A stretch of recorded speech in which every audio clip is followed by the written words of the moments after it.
Hello, and welcome to Afonso's English.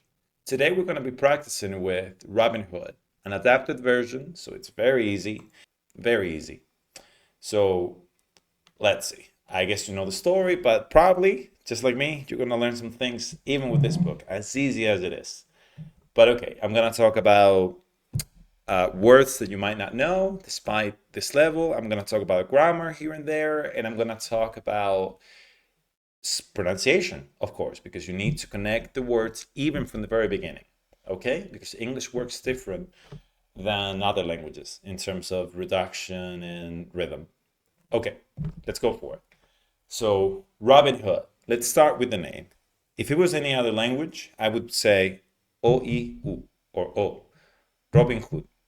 O-I-U. No, it's Robin. First is big, then we reduce it. And hood is expanded, not hood. Hood. Hood. You really need to say it. English is a little bit longer, okay? I'm going to give you an example with this that I always like to talk about it. In English, it is John Smith. In other languages, it is John Smith. We don't do that. That's Russian, Spanish, Italian, not English. So, Robin Hood. Richard, again, whenever you have a name, you always pronounce it. The doesn't matter. First, you pronounce it. King as well is, doesn't matter. So it's up, down, up, down. Richard the first is king. Oh, it actually goes together. Richard the first is king. See, still, you keep the rhythm going up and down. Richard the first is king of England. Of, it's one of the weirdest words in English that even though you see an F, it's actually a V pronunciation. Okay? This one is the dog vowel, ah, opening your mouth, and an F consonant.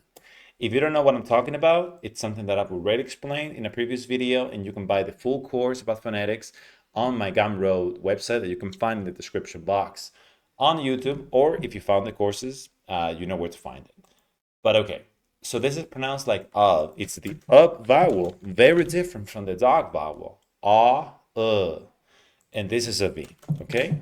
Of, off, very different. And it's the only exception that I know in English where an F is pronounced as a V. It doesn't usually happen. But okay. Richard the First is King of England. He's a brave, good man, and the people love him. See, no one's going to say love him.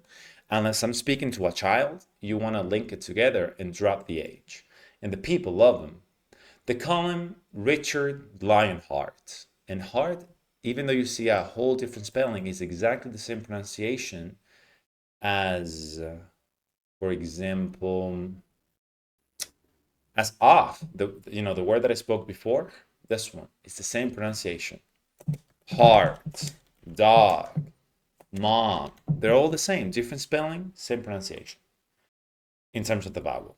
But okay, so this is the king of England, nice guy it seems, and he's going there to fight. I'm not sure where, I guess related to the church, right? We see a huge red cross there. But okay, but I could pronounce the T if I'm emphasizing it, if I'm like here, reading a book, a story, but most of the time, and I want you to go a more natural way, because otherwise you get stuck with the kind of English that is just literary. If you don't know what that means, I'm gonna type it here. Literary, one second. Literary, it means related to like literature, right? Something that it's not the way people speak in real life. It's just very poetic, very fake, right? For narration, but not for real life. But okay. So the way I want you to say it, even though you could say but with a T, I want you to pronounce it the way I'm going to type it here with a glottal T. I represent it with two apostrophes, not the quote symbol, just two apostrophes like that. But you stop it with the throat, not with the tongue. The tongue doesn't go up. But when the king goes away, his brother, Prince John, does his work. Sheriff of Nottingham, the people must pay more taxes. But again, you see, I'm not going to say that to you. If I say it once, I'm not going to say it twice. No one's going to do that. It would be too robotic to say it over and over again. But okay. But Prince John, some of them can't pay. See? Some of them, here I pronounce the V and I drop the TH. I could say it. I mean, I could say Some of them, but that would be overemphasizing it. It doesn't make any sense because them is not important. It's not a name like John, it's a pronoun. So we reduce it and we drop the H, and that's not lazy English. That's perfect English. And some of them can't pay. Then take their houses and animals away from them, right? Take something away, it's like to remove it.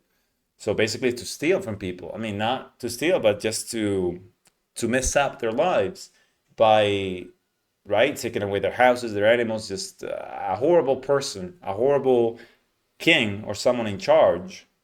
If you don't know what that means, to be in charge is to be responsible, to have power over something, and just a horrible guy. Prince John, not even the king, but okay, he's acting as the king. So let's say a bit more.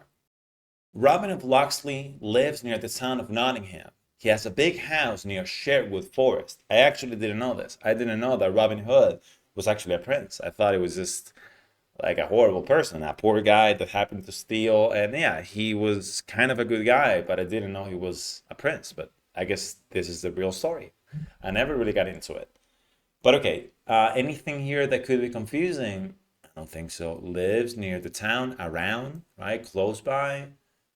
It's easy. Well, something grammar-wise grammar-wise, what does that mean? If I say anything wise is related to whatever it is that I said before. For example, if I say health-wise, broccoli is better than cigarettes.